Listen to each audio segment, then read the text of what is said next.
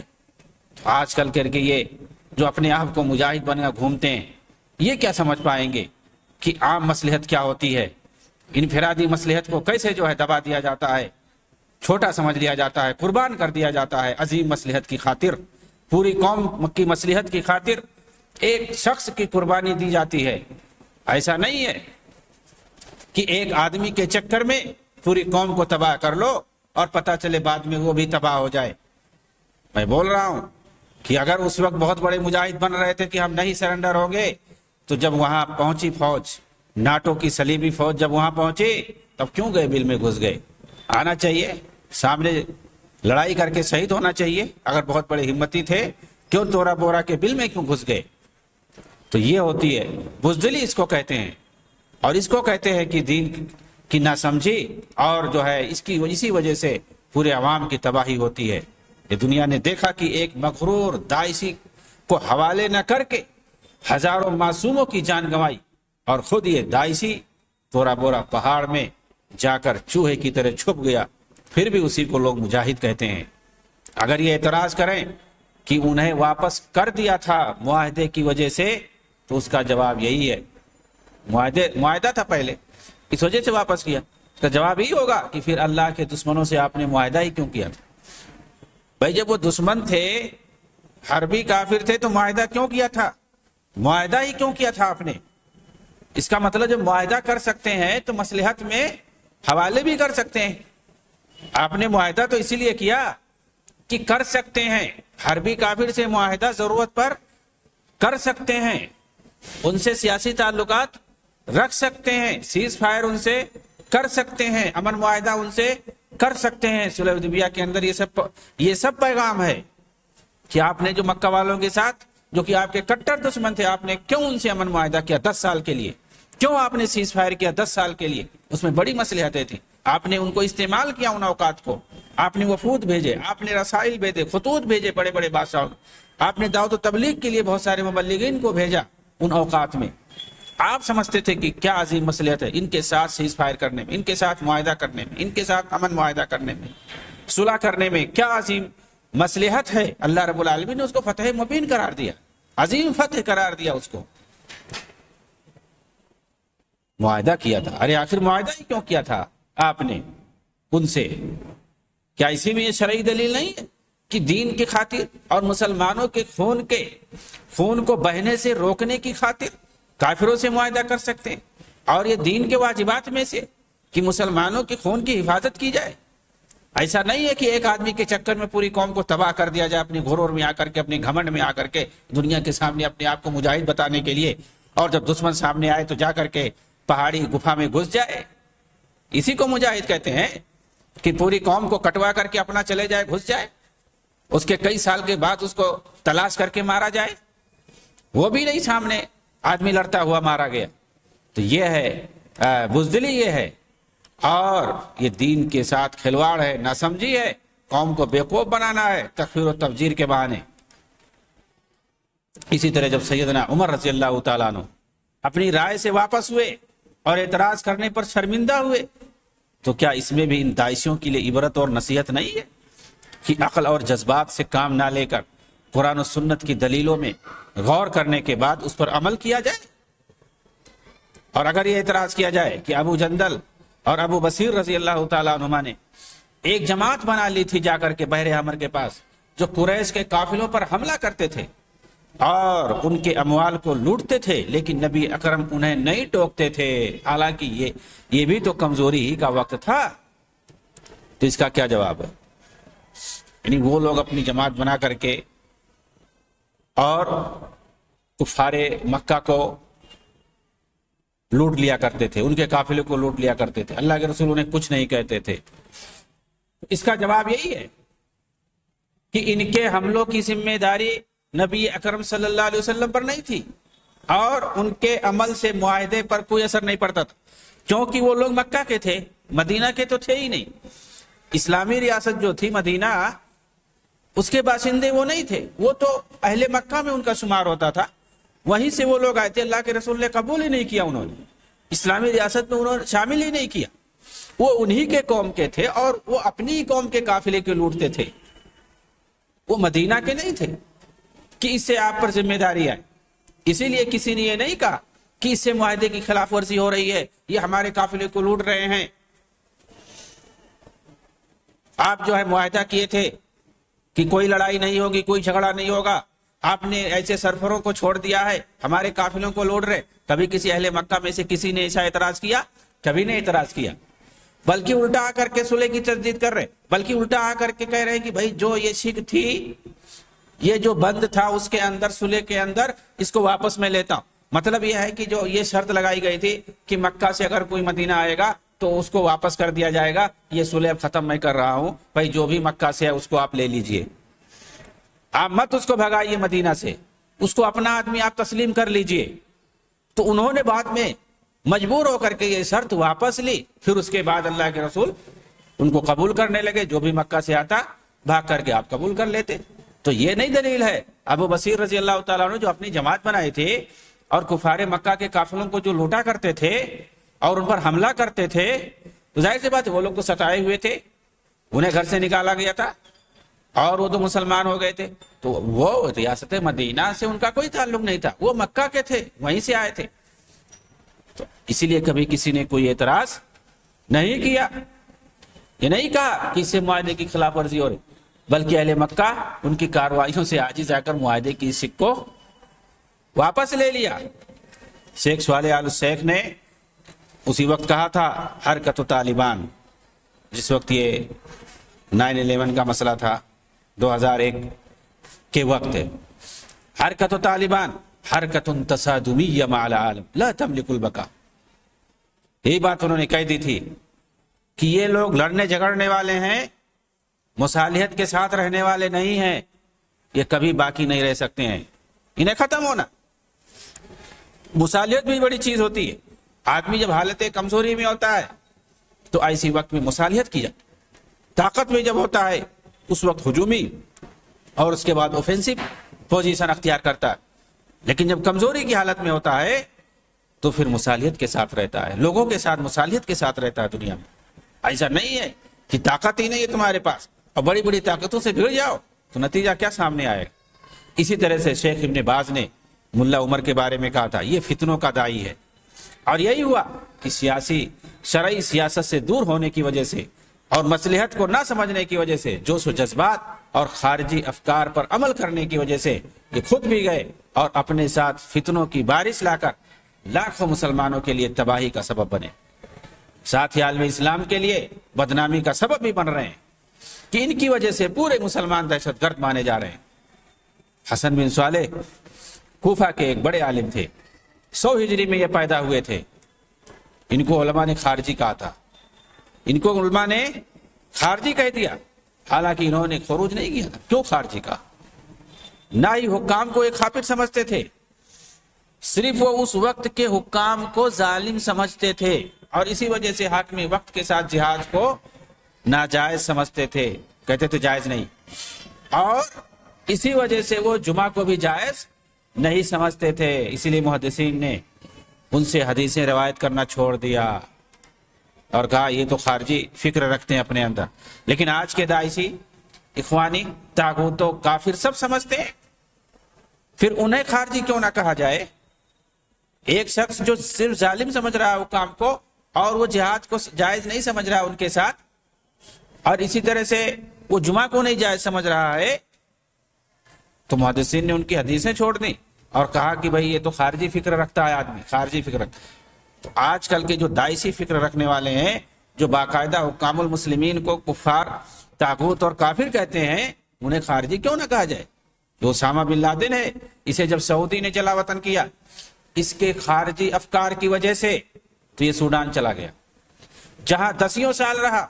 وہ ایسا ملک ہے جہاں شرک و بدعت کے اڈے بھرے پڑے، مگر ایک دن بھی ان شرک و بدعت کے خلاف کبھی آواز نہیں اٹھی اور نہ ہی کبھی شرک و بدعت کے خلاف کوئی تقریر کی۔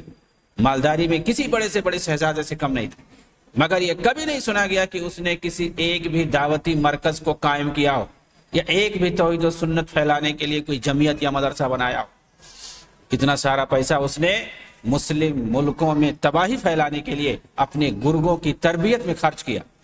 افغانستان جا کر جہاں سے عالم اسلام اور عالم کفر میں اپنے درندوں کو بھیجتا داعشی خودکش حملوں کے لیے، کیا ایسے شخص دین کے لیے کام، ایسے شخص کو دین کے لیے کام کرنے والا کہا جائے گا؟ کیا ایسے حالات میں شرک و بدعات کے ختم کرنے اور توحید کو پھیلانے کی ضرورت ہے یا کفار سے ٹکرانے کی ضرورت ہے؟ یہ شرک و بدعات اور طرح طرح کے فساد سے بھرا ہوا، فتنوں سے بھرا ہوا زمانہ، ایسے وقت میں کفار سے ٹکرانے کا وقت ہے کہ انہیں دین کی دعوت دینے کا وقت ہے۔ اپنے خود سماج میں جو شرک و بدعات سے بھرا ہوا ہے اس کو موحد بنانے کا وقت ہے، توحید کو پھیلانے کا وقت ہے، شرک و بدعات کو ختم کرنے کا وقت ہے، ٹکرانے کا وقت نہیں ہے کہ جس سے الٹا مسلمانوں کا نقصان ہو۔ کیا انبیاء اور رسول کی دعوت ایسی ہی تھی کہ قوم کو توحید کی دعوت دینے کے بجائے ان سے پہلے ہی جا کے ٹکرا جائیں؟ یہ سب یا تو دشمنان اسلام کے ایجنٹ ہیں یا پھر دین سے غافل شیطان کے ایجنٹ ہیں۔ تکفیر کی جو خطرناکی ہے کسی سے ڈھکی چھپی نہیں ہے، ان سب سے پتہ چلتا ہے۔ سید قطب کی جو تکفیر تھی وہ بالکل واضح ہے۔ صحابہ کرام سے کے تعلق سے ان کا رافضی نظریہ بھی کھل کر سامنے آ جاتا ہے، لیکن پھر اخوانی ان کا دفاع مرتے دم تک کرتے رہیں گے اور ہم صحابہ کرام کا دفاع کرتے رہیں گے، کیونکہ ہماری بنیاد اسلامی اصول اور شرعی دلائل پر ہیں، جبکہ ان کے پاس صرف خواہشہ، تقلید شخصی، تعلی، خود پسندی اور تعصب ہے۔ شیخ الاسلام ابن تیمیہ کہتے ہیں ایسے بہت سے لوگوں کو پاؤ گے جو کسی سے محبت اور کسی سے نفرت محض خواہشات کی بنا پر کرتے ہیں۔ انہیں یہ بھی پتہ نہیں ہوتا کہ فلاں سے محبت کیوں کرتے ہیں، فلاں سے نفرت کیوں کرتے ہیں۔ ان کی محبت اور دشمنی شرعی دلیل کی بنیاد پر نہیں ہوتی۔ اسی طرح اخوانیوں کے تکفیری نظریہ ایک اٹل حقیقت ہے جسے کوئی انکار نہیں کر سکتا۔ یہ تکفیری نظریہ جو ان کے یہاں پایا جاتا اس کا کوئی انکار نہیں کر سکتا۔ یہ صرف سید قطب کے یہاں ہی نہیں، محمد عاقب جس وقت تنظیم خاص کے فعال ممبر تھے، وہ اور دیگر ممبران کھل کر کہتے تھے کہ حکام کافر ہیں۔ یہ محمد عاقب جو کہ اخوانیوں کے مرشد بھی رہ چکے، حکام کافر ہیں، طاغوت ہیں، یہ سارے لوگ ان کیا کہتے ہیں۔ حقیقت التنظیم صفحہ نمبر 48 پہ جا کر کے دیکھیں، یہی اخوانی تکفیری بنیاد نقراسی پاشا کے قتل کا سبب بنی تھی۔ وزیر اعظم جو تھا اپنے وقت کا، حسن بنا کے زمانے میں، اس کو قتل کر دیا ان لوگوں نے اسی تکفیری نظریے کی بنیاد پر۔ اسی طرح سے اخوانی فتح یقن نے 70 کی دہائی میں کہا تھا وَالْيَوْمَ يَشْهَدُ الْعَالَمْ أَجْمَعُ رِدَّةٌ عَنِ الْإِيمَانِ بِاللَّهِ كُفْرًا جِمَاعِيًّا وَعَالَمِيًّا لَمْ يُعْرَفْ لَهَا مَصِيرٌ من قبل۔ اس وقت پوری دنیا مرتد ہے۔ یہ فتح یقن یہ شام کا کٹر اخوانی ہے، کیا کہہ رہا ہے؟ اس وقت پوری دنیا مرتد ہے۔ کیف ندعو الی الاسلام، یہ ایک رسالہ ہے، اس کے اندر یہ بندہ کہتا ہے کہ اس وقت پوری دنیا مرتد ہے، اجتماعی طور پر کافر ہے۔ اس طرح کا کفر اور ارتداد کبھی نہیں دیکھا گیا، یعنی زمانے ماضی میں کبھی اس طرح کے بڑے کافر تھے ہی نہیں۔ پوری دنیا اس وقت ان کے یہاں کافر ہے، ظاہر سی بات۔ سید قطب کی تکفیری کتابوں کو پڑھ کر ہی اخوانیوں کے یہاں تکفیری اور تفجیری افکار پیدا ہوئے، اور اخوانی لٹریچر میں یہ مشہور ہے کہ جب سید قطب سے عدالت میں لا کر کے ان سے پوچھا گیا کہ کیا اس تنظیم کا مقصد عبد الناصر کو قتل کرنا نہیں تھا، تو اس وقت سید قطب نے جواب دیا تھا، کیا جواب دیا تھا؟ لقد قلت لهم ان اغتيال جمال عبد الناصر مسألة تافهة لا تحتاج لمثل هذا التنظيم فوجمت المحكمة وساد الجلسة صمت عميق۔ کیا کہا؟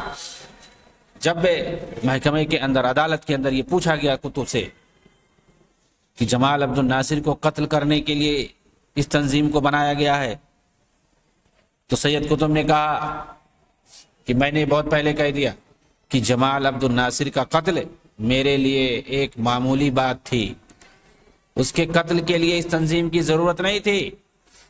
یہ سن کر عدالت کو ایک بڑا دھچکا لگا اور سب ایک گہری سوچ میں چلے گئے کہ مطلب جمال عبد الناصر کا قتل یہ معمولی سمجھ رہا ہے بندہ، اور یہ جو تنظیم فدائی مسلح تنظیم یہ لوگ بنائے ہیں، اس کا اور اس سے بڑا عظیم مقصد ہے۔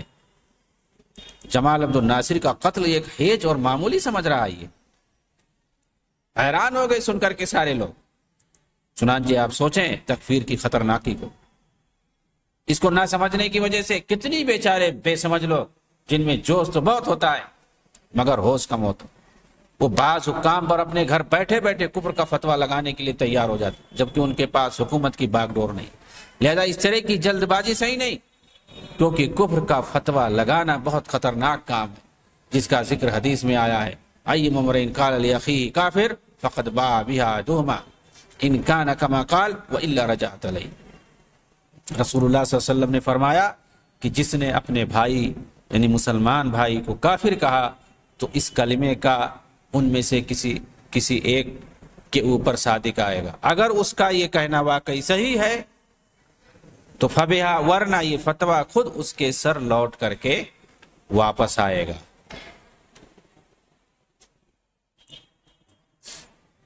اسی لیے ایسے فیصلوں میں جلد بازی نہیں کرنی چاہیے، کیونکہ بعض حالات میں ایسا بھی ہوتا ہے کہ کچھ حکام شرعی فیصلوں کو برحق اور واجب الاتباع سمجھتے ہیں مگر کسی مجبوری کی وجہ سے اسے نافذ کرنے سے عاجز ہیں، حالانکہ وہ غیر شرعی فیصلے پر کسی قسم کا یقین نہیں رکھتے لیکن لاچار انہیں نافذ کرنا پڑتا ہے۔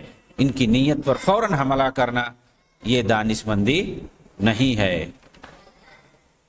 اگرچہ وہ شرعی حکم نافذ نہیں کر سکتے لیکن مسلمانوں کو بہت فائدہ پہنچا سکتے ہیں اور ان کی حفاظت کر سکتے ہیں۔ ان کی مخالفت کر کے انہیں ہٹانے سے دوسرے زیادہ بڑے نقصانات کا اندیشہ ہے، اسی لیے ہمارے دوستوں کو اس معاملے میں سنبھل کر قدم اٹھانا چاہیے۔